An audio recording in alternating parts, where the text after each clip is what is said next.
Good afternoon. সবাই কেমন আছো? আমি সুমন, আমার চ্যানেলে সবাইকে ওয়েলকাম।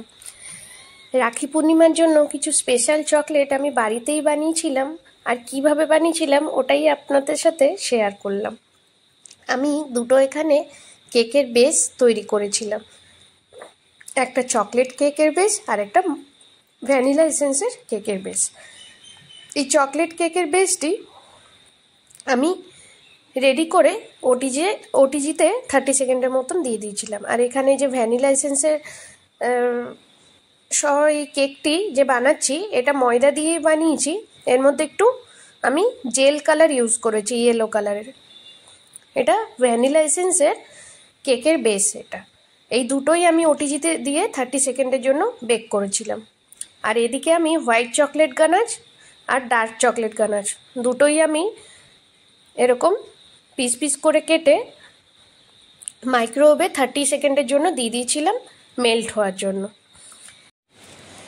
চকলেট কেকের বেসটা যেমন সিম্পল ময়দা, কোকো পাউডার আর একটু সুগারের পাউডার, বেকিং পাউডার আর বেকিং সোডা দিয়ে আমি একটু ওর মধ্যে 2 চামচ সাদা তেল দিয়ে জল দিয়ে গুলিয়ে দিয়েছিলাম। কোয়ান্টিটিটা আমি নেক্সট ভিডিওতে স্পঞ্জটা বানাবো তখন আপনাদের সাথে শেয়ার করব। কত কত কোয়ান্টিটি নিয়ে আমি কেকের বেসটা তৈরি করেছিলাম। এদিকে আমি কিছু ড্রাই ফ্রুটস ঘিয়ে রোস্ট করে নিলাম। এই ঘিয়ে যে রোস্ট করা হয় ড্রাই ফ্রুটসগুলো, ওগুলোর কিন্তু এই চকলেটের মধ্যে যখন ড্রাই ফ্রুটসগুলো মুখে পড়ে একটা আলাদা ফ্লেভার লাগে ঘিয়ের, ওটা কিন্তু খুব ভালো লাগে চকলেটের মধ্যে। এদিকে আমি ডার্ক চকলেট আর হোয়াইট চকলেট মিক্স করে গানাশটি তৈরি করে নিলাম।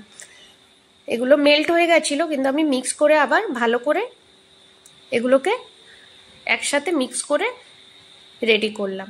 এদিকে আমার চকলেট স্পঞ্জও তৈরি হয়ে গেছে আর ভ্যানিলা কেকের স্পঞ্জটাও তৈরি হয়ে গেছে। ভালো করে মিক্স করে নেওয়ার পর এটাকে আমি সাইডে রেখে এবার চলে যাব কেকের যে স্পঞ্জটি ঠান্ডা করতে রেখেছিলাম, ওই স্পঞ্জটিকে একটু হাত দিয়ে ম্যাশ করে নেব। এই স্পঞ্জটি দেখুন কি সুন্দর ফুলেছে আর খুব সফট হয়েছিল। এই স্পঞ্জের রেসিপিও আমি পরে একদিন শেয়ার করব কিভাবে আমি স্পঞ্জটি তৈরি করে থাকি। খুব সাধারণ ঘরে থাকা জিনিস দিয়ে এই স্পঞ্জটি তৈরি করা যাবে। খালি একটা জিনিস, কোকো পাউডার লাগবে, যেটা চকলেট ফ্লেভারের কেকের বেসটা তৈরি করতে গেলে ওর মধ্যে একটু কোকো পাউডার লাগে। না হলে নর্মালি যে ভ্যানিলা বা পাইনাপেলের কেকের বেস যদি তৈরি করবেন, খুব সাধারণ ঘরে যে থাকে আমাদের ময়দা, চিনি বা দুধ, এগুলো দিয়ে খুব সুন্দরভাবে তৈরি হয়। আর অবশ্যই বেকিং পাউডার, বেকিং সোডাও লেগে থাকে, না হলে কেকটা তো ফুলবে না। একদিন চেষ্টা করব আপনাদের সাথে শেয়ার করতে। এদিকে আমি ভালো করে কিছুটা ড্রাই ফ্রুটস ছুরি দিয়ে কেটে নেব, ছোট ছোট টুকরো করে নেব। এগুলো আমি ওই চকলেটের যে বেসটা তৈরি করেছিলাম ওর মধ্যে মিক্স করব। এবার এক এক করে মিক্স করে নেব। কিছু ড্রাই ফ্রুটস দিলাম আর ওই যে চকলেট গানাশটা মিক্স করে রেখেছিলাম ওটাও এর মধ্যে 2 টেবিল স্পুন দিয়ে দেব। দিয়ে এটাকে ভালো করে মিক্স করব। স্পুন দিয়ে মিক্স করা যায়, কিন্তু হাত দিয়ে মিক্স করলে খুব সুন্দর এটি মিক্স হয়। আমিও হাত দিয়ে অবশ্যই করেছি, কেন এটা খুব সুন্দরভাবে হাত দিয়ে ভালো করে মিক্স করলে প্রতিটা যে কেকের স্পঞ্জের মধ্যে চকলেটটি ইভেনলি স্প্রেড হবে। এবার এক এক করে আমি গোল গোল ছোট ছোট লাড্ডুর মতন বলস বানিয়ে সাইডে রেখে দেবো।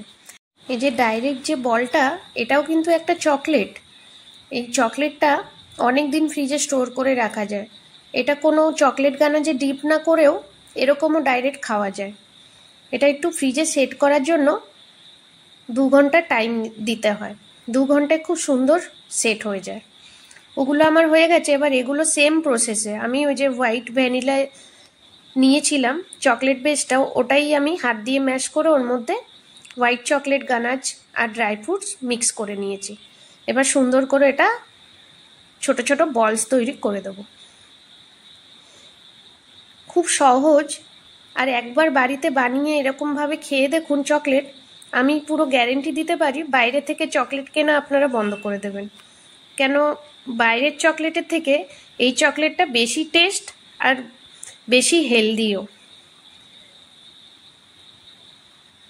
হয়ে গেছে, এক এক করে ছোট ছোট বল করে আমি রেখে দেব। এর মধ্যে আপনারা নানা রকম এসেন্সও ব্যবহার করতে পারেন। আমি যেমন এর মধ্যে একটু রসমালাই এসেন্স ব্যবহার করেছিলাম, ওই 1 ড্রপ দিলেই হবে। আপনারা চাইলে পাইনাপেল বা যে কোনো ফ্লেভার, ভ্যানিলা বলো বা স্ট্রবেরি বলো, যে কোনো ফ্লেভারের এসেন্স ব্যবহার করলে হবে। আমি সিম্পলি বানিয়েছিলাম, একটু রসমালাই ফ্লেভার দিলে কি একটু মিষ্টি মিষ্টি মনে হবে খেলে, যেমন রসমালাই খাচ্ছি ওরকমই মনে হবে। এবার এক এক করে আমি বলসগুলো হোয়াইট চকলেট গানাচে ডিপ করে পেপার মোল্ডে সাজিয়ে নেব। এক এক করে এমনি চকলেটগুলো সুন্দর করে বানিয়ে নেব। এবছর আমার জন্য খুব স্পেশাল রাখির ডেটা, কেন আমার ছেলে আয়ান এবছর প্রথম একটা ছোট্ট বনুর হাতে রাখি পরবে। আমি যেখানে এসছি গুয়াহাটিতে, এখানে এই কয়দিনের মধ্যে একটা বন্ধু ও পেয়েছে ওরই বয়সের, কিন্তু ও এই কয়দিন আগের থেকেই বলা শুরু করেছে আমি আয়ান ভাইকে রাখি পরাবো। তো আমি তো ভীষণ খুশি, কেন এবছর ও প্রথম বোনের থেকে রাখি পরবে। এতদিন আমি বা ওর ঠাকুমা ওকে ওই ঠাকুরের পায়ে রাখি ছুঁয়ে পরিয়ে দিতাম, কিন্তু এবছরও প্রথম ওর বোনের থেকে রাখি পরবে। ওর জন্য আমি আরও সুন্দর করে কিছু এক্সট্রা চকলেটও বানিয়ে নিচ্ছি, ও যাতে ওর বোনকে এই চকলেটটি উপহার স্বরূপ দিতে পারে। আয়নের জন্য এবছর কিন্তু কলকাতা থেকেও রাখি চলে এসছে, আর এই রাখিগুলো ওর বোনই এবছর ওকে পরিয়ে দেবে। আমরা কিন্তু ছোটোবেলায় অনেক এক্সাইটেড থাকতাম আজকের দিনের জন্য। সেরকমই সেম প্রসেসে আমি ডার্ক চকলেটের বলসগুলো বানিয়ে নেব। এক এক করে আমি বানিয়ে এমনি পেপার মোল্ডে রেখে দিলাম, তারপরে ওপর দিয়ে আমি ওই ড্রাই ফ্রুটসগুলো যেগুলো চপ করে রেখেছিলাম ওগুলো আমি সাজিয়ে নেব। আর এখানে এই দুটো আমি কোনো চকলেটের গানে যে ডিপ করিনি, ডাইরেক্টই রেখেছি, কেন এই দুটো এরকমভাবে বানালেও ভীষণ এর স্বাদ হয়, কেন পুরোপুরি তো চকলেট এগুলো। এবার ওপর দিয়ে ওই যে হোয়াইট চকলেটের গানার ছিল আমি ইয়েলো কালারের বানিয়ে রেখেছি না, ওগুলো দিয়ে দিলাম একটু জিগজ্যাগ করে, আর এদিকে ওই ডার্ক চকলেটের গানাচটা জিগজ্যাগ করে দিয়ে ওপর দিয়ে একটু স্প্রিঙ্কেল ছড়িয়ে দেবো। আমার হয়ে গেছে, এটা রাত সারা ফ্রিজে রেখেছিলাম, ভালোভাবে সেট হয়ে গেছে। এবার এগুলোকে আমি প্যাক করে নেব। কিছু কিছু চকলেট আমার অর্ডারের ছিল, আর কিছু চকলেট আমি ঘরের জন্য বানিয়েছিলাম। এই চকলেটগুলো খেতে এত অসাধারণ লাগে। আর আপনাদের কেমন লাগলো ভিডিওটি অবশ্যই জানাবেন। এবছর রাখিতে আমি এভাবে কিছু সাজিয়ে নিয়েছিলাম, আর যাদের বাড়ি আমার ছেলে গিয়েছিল ওখানে খুব মজা করে আনন্দ করে ও রাখি পরেছে, মিষ্টিও খেয়েছে, বনুকে গিফটও দিয়েছে। আর এবছরটা সারা জীবন ওর মনে থাকবে, আমারও মনে থাকবে, কেন আমার ছেলের এই বছর প্রথম রাখি ছিল। আমার ভিডিওটি যদি ভালো লাগে লাইক, শেয়ার আর সাবস্ক্রাইব করে দেবেন। নমস্কার, সবাই ভালো থাকবে।